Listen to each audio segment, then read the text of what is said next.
Hey, Montel Williams here. Look, I've got some incredible news to share with you. I want to tell you about my brand new book that's coming out that's called The Sailing of the Intrepid. Now, this book is more than just an historical account. It's a tribute to the brave men who served aboard the USS Intrepid and a celebration of their extraordinary legacy. Writing this book was such an incredible story, and I'm really thrilled to be able to share it with you. So don't wait to grab your little piece of history. The book is available right now to order. You can go to montelmedia.com, and you can even get a limited autograph signed copy. Now, thank you so much for your support. I can't wait for you to read this incredible story of the sailing of the Intrepid. I'll see you on the pages.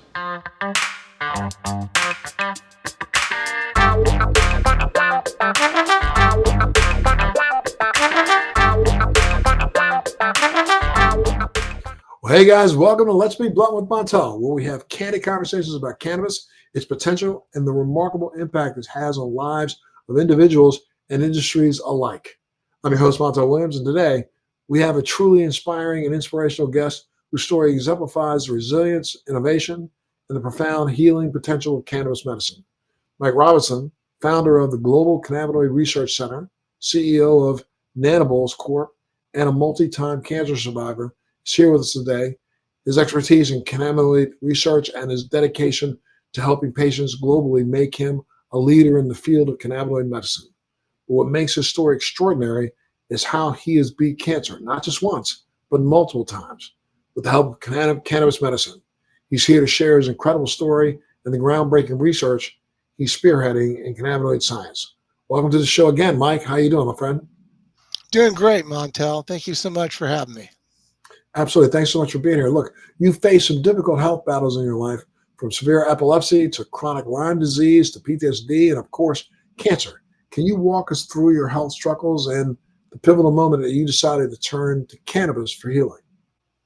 Well, my health struggle started so long ago. In 1995, I was in a professional auto racing wreck that caused paralysis to my right side. Um, back at that time, I just smoked cannabis. I didn't really know how to use oils. I don't think much of anybody did, and in 2003, I got cancer for the first time, non-Hodgkin's lymphoma, and it was cut out successfully. About 6 treatments in, the paralysis came back to my right side. And at that time, I was like, this will never happen again. It took me 3 years to walk again after that. So I have to jump all the way ahead to 2015, before cancer came back again. And I'm focusing just on cancer right now. And when cancer came back again, it came back with 2 sidekicks. So I didn't have one cancer. I had non-Hodgkin's, which I had originally in 2003, but it came with nodular histoic along with prostate. So I had 3 different cancers that were late stage diagnosed at one time. And, I had to make the decision to go all in with cannabinoid medicine at that time. I had no choice to go back to chemotherapy or anything like that because my body has issues with the radiation. I tend to, with the paralysis coming back with one shot, I just decided just no more. And truly, I didn't think I was going to live through the 3 concurrent late stages with non-Hodgkin's at stage 4 again. So I went on the road giving away cannabis oil all over, and a lot of people got to know me that way. And eventually, I met my family that I have now, and it just the long winding road brought me eventually to the American Academy of Cannabinoid Medicine, where I became a director under Dr. David Bierman. And about a year later, I founded the Global Cannabinoid Research Center. So along the way, I had chronic Lyme's disease that kept going over a 2-decade period of time. I had IV treatment and all these different treatments and so many different problems from Lyme's. And while I was using oils for other issues like seizures, I happened to take out Lyme disease, not even aiming at it. I had no idea that THC oils and that kind of thing would do that. So along the line of everything I did in just treating myself, and the total cancer count is 5 times. So there's 5 different times I was diagnosed with cancer, at least one, if not 2 or more. And and then beat it. With the most recent one being in December of 2022, being diagnosed with a recurrence of non-Hodgkin's. I spoke with you in March of 2023 while I was in that battle. Um, and I had non-Hodgkin's, I had mesenteric mass, and an osteosarcoma to the femur. So 3 different cancers again, but I just kept fighting. And I have to thank you, Montel, because in that video I did with you in I think March of 2023, you stated that all universities should be studying me, and I used it. After I went through a pretty hard time over the past couple of years trying to get out of this cancer battle, continually seeing PETs that should have exited me, I contacted UCLA and I let them know. I was on Montel Williams' show about cannabis and cannabinoid medicine. And he said every university should study me. And they're like, well, we want to see it. I let them see it. And I got into UCLA. And that's how I got exited from cancer treatment in just February of this year. They looked at my records and they said, you've beat all cancers. We're unable to stage any of the prior cancers throughout the last 2 years. And they went further to state that non-Hodgkin's lymphoma, regardless of how I treat it, was cured. It had been over 5 years since it was positive, and not 1 but 2 different bone marrow biopsies came back negative, and that's telltale gone. And I was like, I don't like using the word cure, especially with the kind of treatments I use. And the UCLA doctor just shut me down. It's like, it doesn't matter what kind of treatment you use. I'm looking at whether or not you have cancer or not. And what I'm seeing is not. So it's been an amazing journey over this past decade plus, and using cannabis oils to not only beat cancer, but beat the opioid addiction that started with that racing wreck way back in 95. I was able to get through this last 2 years of fighting cancer without taking more than like a half tab of a lowest level opioid at night for pain. I never had a dependence or anything because of cannabinoids. So it's just been amazing to watch weed, cannabis, something that we used to spin and roll up and hide to smoke, become so mainstream, and to see these abilities. It's absolutely phenomenal, Mike. I mean, and what's even more staggering is, again, that you did this without utilizing any traditional pharmaceutical interventions, right? Completely. Absolutely none. After the 2003 cancer treatment caused my right side to become paralyzed again, I just said no more. So absolutely zero radioactive treatments. All oncology did or has done over the last 2.5 years is just follow me and do the What has PET. been what's been your experience like? And what's your experience been like navigating the healthcare system, especially trying to get physicians to take cannabis seriously? Well, depending on the doctor, doctors are all different. They're people, and depending on how open-minded the person was, uh, I had very receptive responses. Like my primary care doctor, for example, she is sold 100% on cannabis.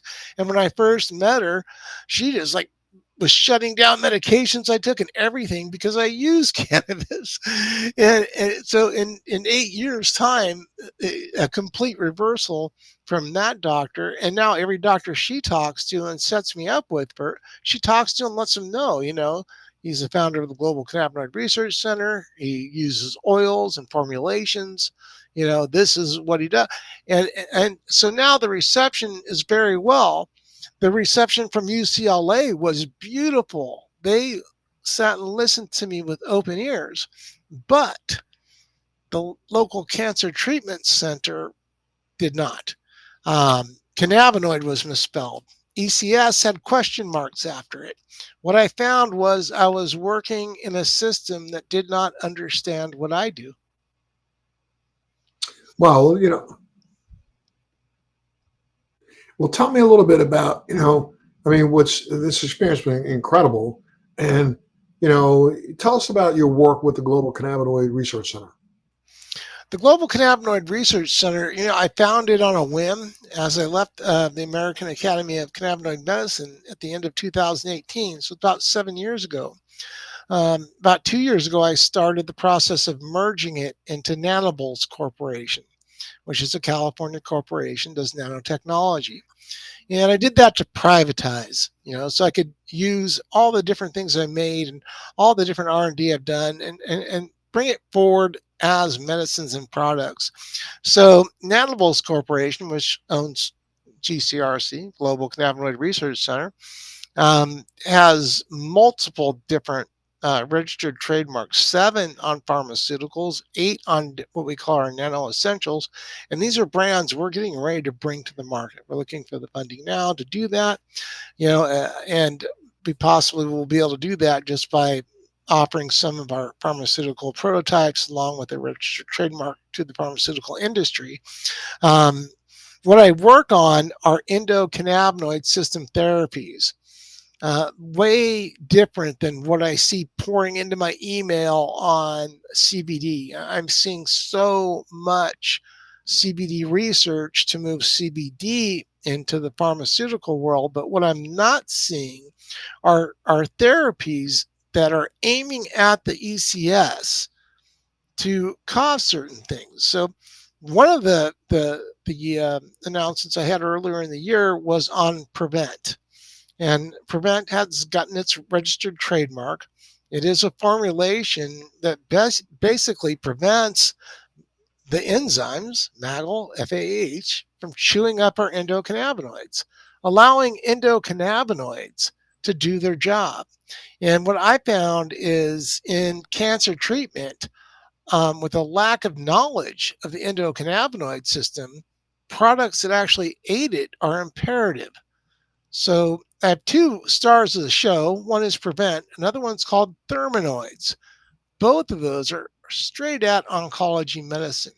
I also made Nano Skin and Nano Hair. They both got their registered trademarks for skin and hair growth for oncology patients that are gaining treatment. So we have to keep in mind a lot of people are not going to go after a plant or plant extract. They've got their own belief system, and their belief system is to go after what's kept people alive, chemotherapy, radiation, and they're going to go after these things. So I believe that we should support them with what we know works.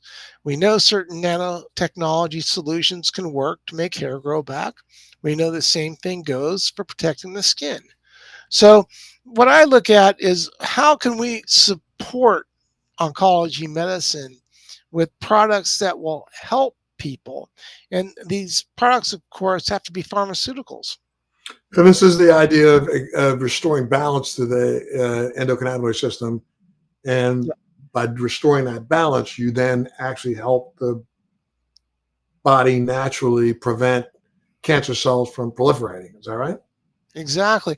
And see, we find it to be in every infectious disease and almost every billing code. I've gotten to the point to where I don't really discuss too much what a patient might have or a person might have as the billing code. And I don't mean to minimize the medical system or healthcare system, but I sure feel like they minimized us for the longest time. So at this point that we know, we're at a point to where a lot of people know a lot about the endocannabinoid system and the healthcare system does not, and all these billing codes were diagnostics that we have, these things that are wrong with us. We look at all this emerging research, and then I look back to research from 1978, 75, 82. You can find so much research on what are now considered endocannabinoids that weren't considered until the system was discovered. And these are minor endocannabinoids. So what I find is that when we bring balance back to the system, actually allowing all the endocannabinoids to do what they're supposed to do instead of being blocked off, shut off, and that kind of thing, that the system itself will heal our body. And I don't know how much more I can beat to prove that point on my own. I had a stroke last summer. I had a stroke in January 2023. So during this cancer battle, I've had 2 minor strokes, but both of them required walkers, walking sticks. My speech was affected, and I'm back. And I feel like, we really must push the knowledge that we have on cannabinoid medicine, cannabis, and the endocannabinoid system to our doctors as patients. I feel like all patients have this responsibility now because we've got some knowledge, and we may feel shut down, but sometimes it just takes breaking the ice. I felt shut down a lot, but I'll tell you, when I walked into UCLA and I had the video all queued up, ready for you to say, all universities should study this man, he took my phone and started listening. Wow. Well, let's talk a little bit about your brand, Genevieve's Dream. The story behind this brand is so deeply personal. Can you share a little bit about that with our listeners? Sure. Genevieve's Dream, it's actually launched now. It's on Genevieve'sDream.com. We actually got that going. It's so exciting because, all the way back in 2019, I made this thing called Carousel Challenge for Genevieve. Even as a website, carouselchallenge.com. People go on a ride because Genevieve loves carousels. I figured, I'd do a nonprofit, something like that, and get a carousel back in Santa Barbara after her favorite one she grew up on just moved away one day. We bonded on this carousel. And the first year I was with Genevieve, and started calling me daddy. A nonverbal autistic girl is very verbal now. And Genevieve's almost 22. But so I make the carousel challenge in 2019, try to get it funded, and in a very short period of time, the pandemic came. And the next thing you know, getting anything funded or going was just a no-go. And so what I had done is I decided to make Genevieve's Dream. Carousel Challenge couldn't get funded or wasn't getting funded. So I decided, okay, let's put a product on the market with CBGA. It's the first thing I gave Genevieve, along with THC and CBN. That was the very first thing I gave her. But in order to balance her, because she wouldn't respond to CBD well, I had to come up with something else. And that's what I call Genevieve's Dream today, is what she needed almost 9 years ago. And it was a long haul getting to where we're at today with the soil to oil farm operation in Chesterfield, Massachusetts. I started off launching the website, looking for a joint venture partner. And, one thing led to another, and things just started falling apart. In the pandemic, that delayed us out a year. Then we had the big OSU study about CBGA come out in January of 2022 as the pandemic was coming to an end, where they found that CBGA and acidic cannabinoids in the petri dish actually stopped COVID from replicating. So when that happened, the price of CBGA went through the roof. Everybody wanted to grow it. And during all this time, I had a lot of industry people come to me and, hey, let's make the brand. And, but I got picky. And the reason I got picky is I'd been doing a lot of collaboration with a late professor, Raphael Mishulam. And the reason I'd been doing that collaboration, of course, I'd met him back at the academy in 2018, and I had been collaborating on and off over different things throughout the years. But I had a lot of interest in all the different converted CBD products and why he himself did not launch his own, conversions that he patented back in the late 60s. And he just had his own issues and didn't go deeply into them. But what I wanted was a farm for Genevieve's Dream that was true to the plant. And that meant you actually extract what you grow, and that is what's sold. I understand that their lab conversions can do things for people, and some people favor them. And I'm not here at all to put anything down. Instead, I'd rather raise up people that grow plants, extract from those plants that are grown, and that's what's served to the patient, is actually just straight from the farm. That's what I truly love. and all these years later, and we went through 7 different attempts. I've got all these different labels in my computer, and I go through them now to look at the history, before I finally just did a Hail Mary in around Christmas time. I talked to Genevieve's mom, Anne Marie, and I was like, I'm going to do one last press release looking for a farm partner and look for exactly what I want. If I don't get the response, I'm going to let the websites go. And she was like, good. I'm tired of it. It's been years and years. So I put a PR out, and I got 2 brothers, Michael and Brian Lupario out of Massachusetts responded to me. And I did one press release on Researcher. This is Researcher, and it actually has a product called ECS Balance. So I was like, I want to do this Researcher brand. And the actual logo that we use is what I put on the press release. And I want to make a brand by the Researcher that's all about balancing the ECS. That's all it looks at, and at the same time, put Genevieve's Dream too. And we're doing it. We finally got Genevieve's Dream on the market. Talk about what sets Genevieve's Dream products apart. What sets them apart from others?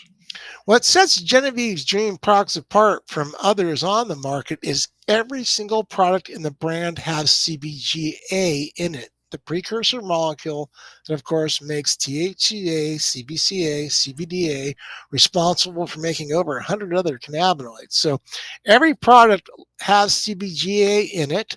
CBGA is what Genevieve responded to. They all have CBG as well.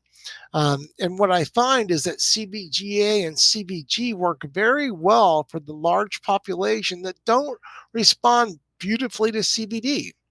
And also for the people that do respond to CBD but want to go to that next step. We know that CBG actually has an affinity for the CB1 and 2 receptors. Thanks to Ethan Russo and his beautiful study on anxiety, we know that CBGA and CBG will do a lot of things to help kids like Genevieve. Well, she's almost 22 now, and people like me. There's a lot of people that are neurodiverse. Not all of them are nonverbal, and I have a problem with CBD where I get too revved up. That CBGA gives me energy and focus. And then I find combining them all together, and that's what Genevieve's Dream lead product is. It's called Sunshine, and it's CBGA, CBG, and CBD. So it's very unique. There's not another formulation like that on the market. And it's what I made Genevieve in 2016. And I think that's probably what makes it even more unique because, here I was, a compassion provider traveling the nation with multiple stage 4 cancers. I just met her mom, and, we'd gone on a date, and then CBD's given and she doesn't respond well. She had a bad response. And I had to come up with something, and Genevieve's Dream was born. So here we are, it'll be 9 years later, come November of this year, that I made it for the first time, and I'm bringing it back to the market. Well, looking ahead, how are our pharmaceutical industries or pharmaceutical companies embracing what you've done? And what do you think the future of cannabinoid medicine is, in your opinion? Well, pharmaceutical industries, the industry in itself is so huge. But what I find is a lot of the big players are embracing what I call phytopharma. So what we're looking at are either something that comes from a plant or comes from a plant in one way or another, whether it's bent a little bit, tweaked a little bit, whether it's synthesized, you name it. It started off from a plant. This is an exact replica. That's phytopharma.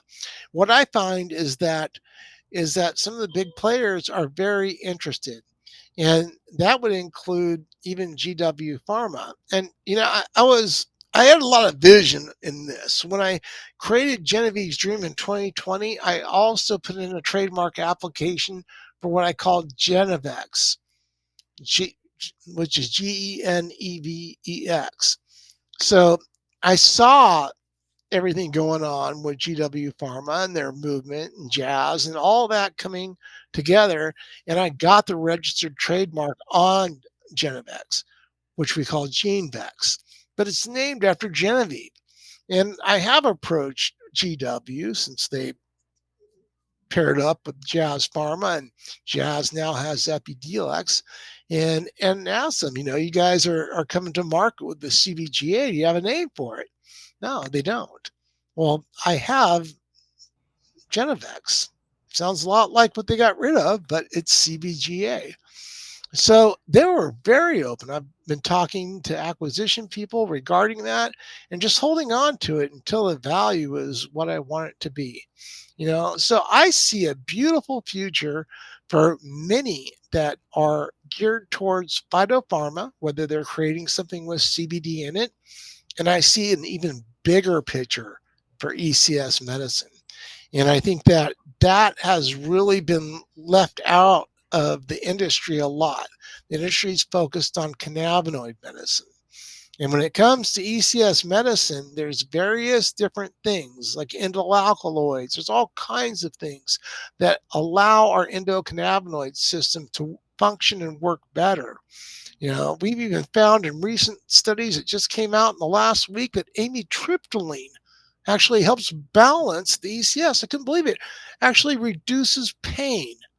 And not that I'm telling people to go out and get a medication for depression, but the researchers said the same thing. The researchers came back and said, well, this is something different to see a pharmaceutical for depression actually working on the endocannabinoid system to bring it out of dysfunction. What I find is that we have various states of ECS dysfunction, and some of them have symptoms that are diagnostics right now, like CUD, CHS, CBS. Ultimately, I believe that these diagnostics need something to go next to them. Like this is from cannabis use. These things happen. Okay, now there's also things that happen when we inherit an endocannabinoid system that's upregulated. So the person that has an upregulated system all the time can smoke THC without getting tolerance, without having the problems that some people will have. The person that has a naturally downregulated system, they smoke too much THC, it makes them sick. It causes sicknesses to come. And my biggest message I could possibly send as a cancer survivor is my system was so dysregulated, it was unreal. I was a race car driver that sucked in all kinds of exhaust and racing fuel and that kind of thing. And it didn't matter what I did. I spent 40 years of my life smoking weed, a lot of it, and only THC. So there was really no balance in my system. So I continually work on ECS balance for myself every day. It doesn't matter if diagnostics go away. I want to live as long as I can. And what's next for you personally? Personally, what's next for me is looking to advance this dream farm thing for Genevieve, because all of this is for Genevieve. I came and knocked on the door to bring oil to a girl, and my girls, Genevieve's dad died when she was only 4. Her sister's dad died 4 years ago. So I got 2 daughters that lost their dad. And everything I do is for them. I'm not looking to create a future gold mine billion for me. I want my daughters to have a future. I created the Dream Fund so Genevieve gets 10% of the net proceeds after cost of good on the sales, and it goes right into a fund that will care for her, because I won't live forever, but she's only 22 this summer, and I want there to be funds there for her. So in my personal future, I'm always looking just to make that life of Genevieve's better, and her little sister Sydney. And what are some of the biggest challenges that you faced, and how do you overcome them, my friend? How do you not just get so, frustrated and give up, but how do you keep moving forward? Well, faith is one thing that keeps me moving forward.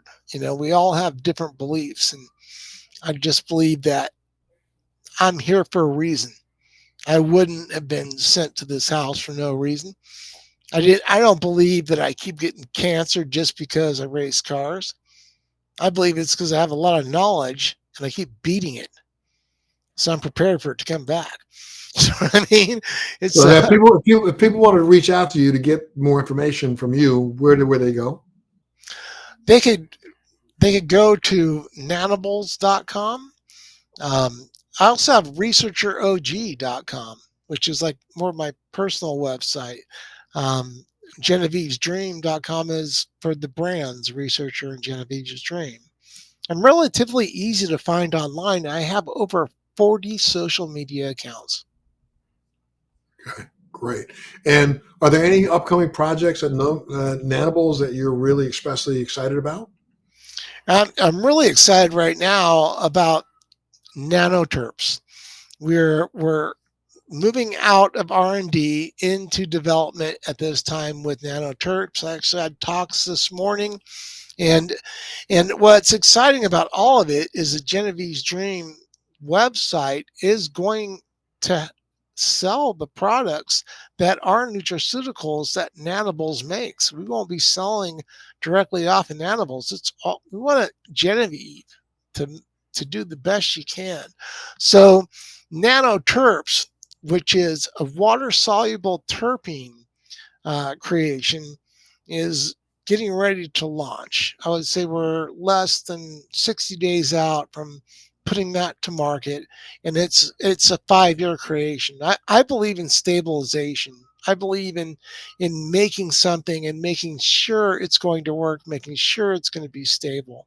Every time I try to do something without that, I end up with a big stack of stuff that I would not, you know, I don't even want to throw away, Sure. just garbage basically. So, you know, but just nanoterps, I'm really excited about because it's the ability to balance the endocannabinoid system by something going on your skin, and it smells good. It helps everything, and what's beautiful about it is full spectrum hemp terpenes. We're below any the detectable amounts of cannabinoids to call it a cannabis product, and it allows us to just spread it around the world, and that's exciting. And are you collaborating with any other organizations to help do this? I mean, how important? Yeah, Western Say it Massachusetts again. Hemp. Say it again. Western Mass Hemp is our partner on the Dream Farm, and also a collaborative partner with Nanobles, a global cannabinoid research center on the different nano essentials. So um, potentially we could put 4 or 5 more brands onto that website through our contract. And where do you see the biggest opportunities for improvement in patient care are today? I mean, when it comes to utilizing cannabinoid research.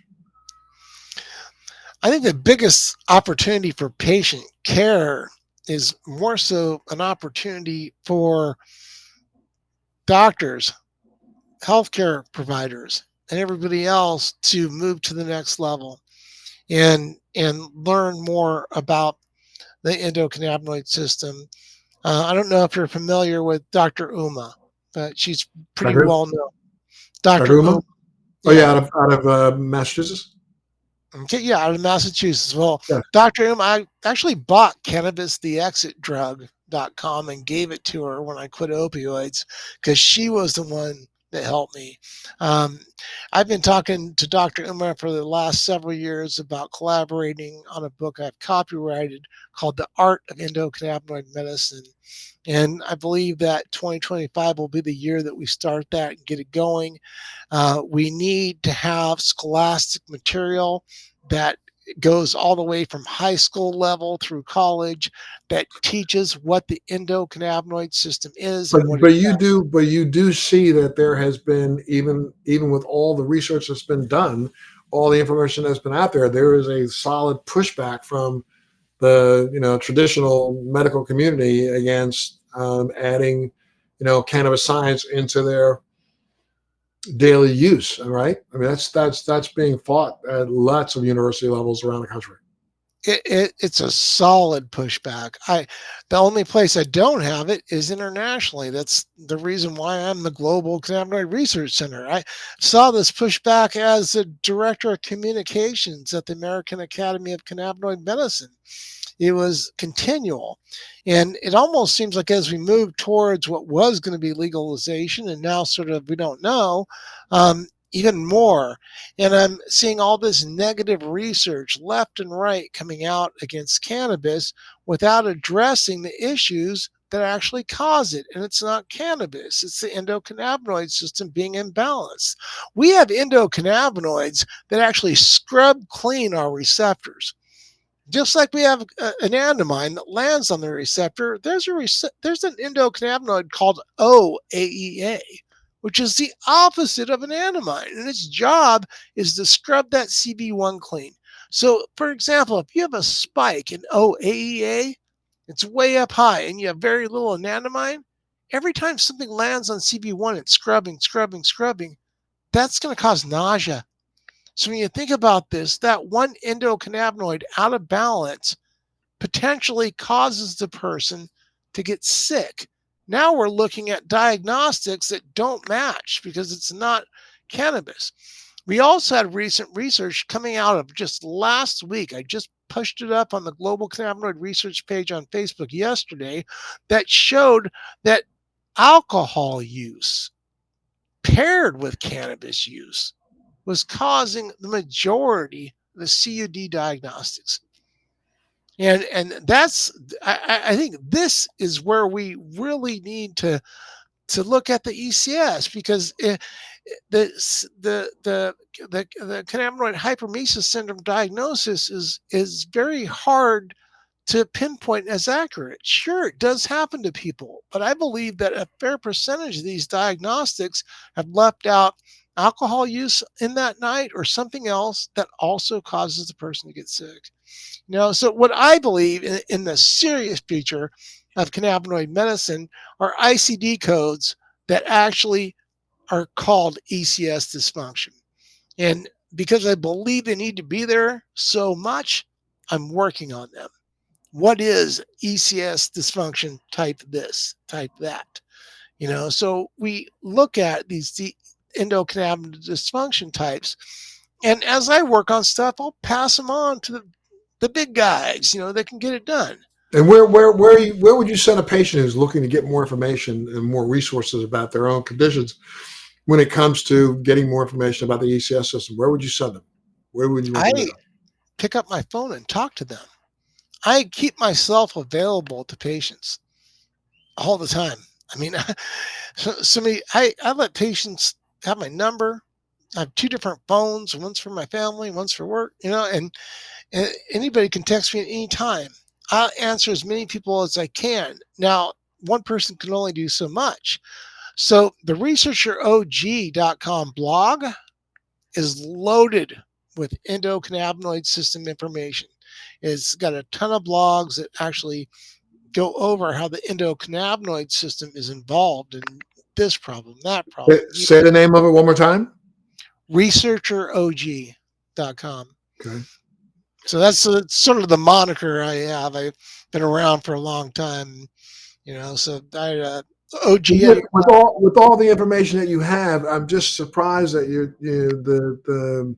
the legacy industry of doctors and things have not reached out to see if they could get any more information. Do you have a university that's getting ready to back you, or you have anything coming down the pike in the future that we could put out here right now so that people who have questions could reach out to?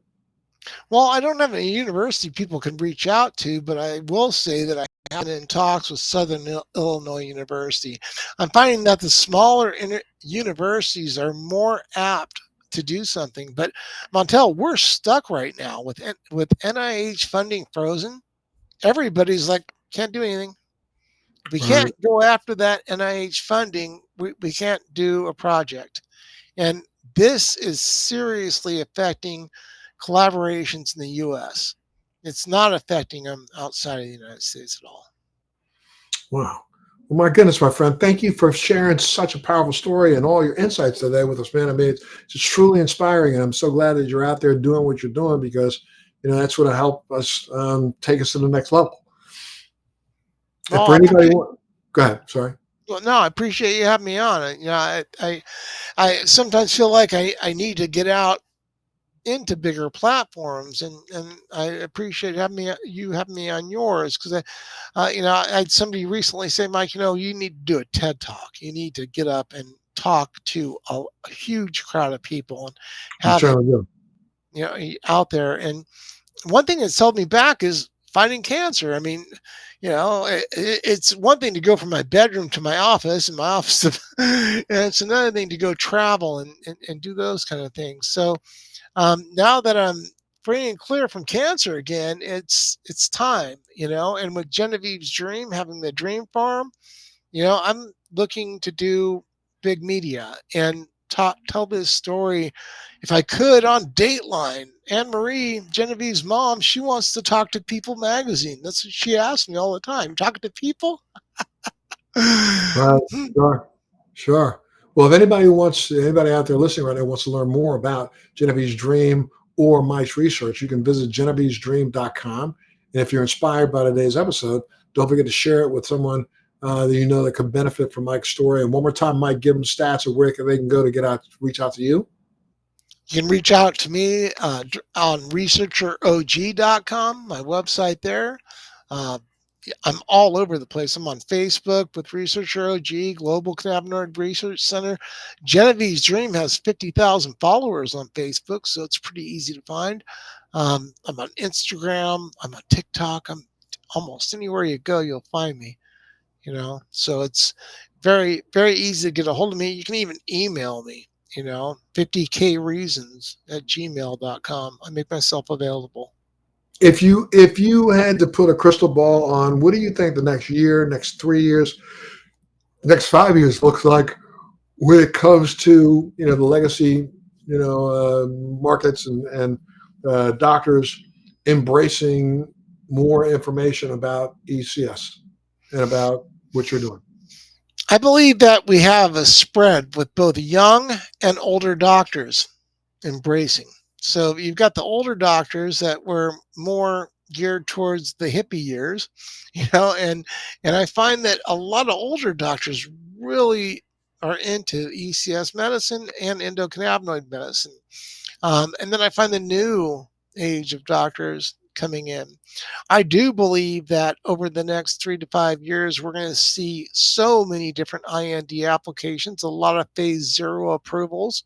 We're going to see cannabinoid medicines and ECS therapies moving into phase trials. These things are going to happen.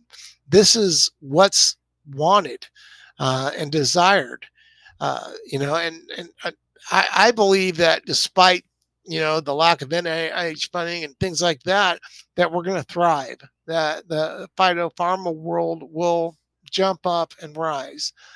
There's so much R&D being done. The number of calls I get from entities connected to Bayer, Johnson & Johnson is just an incredible rush and increase.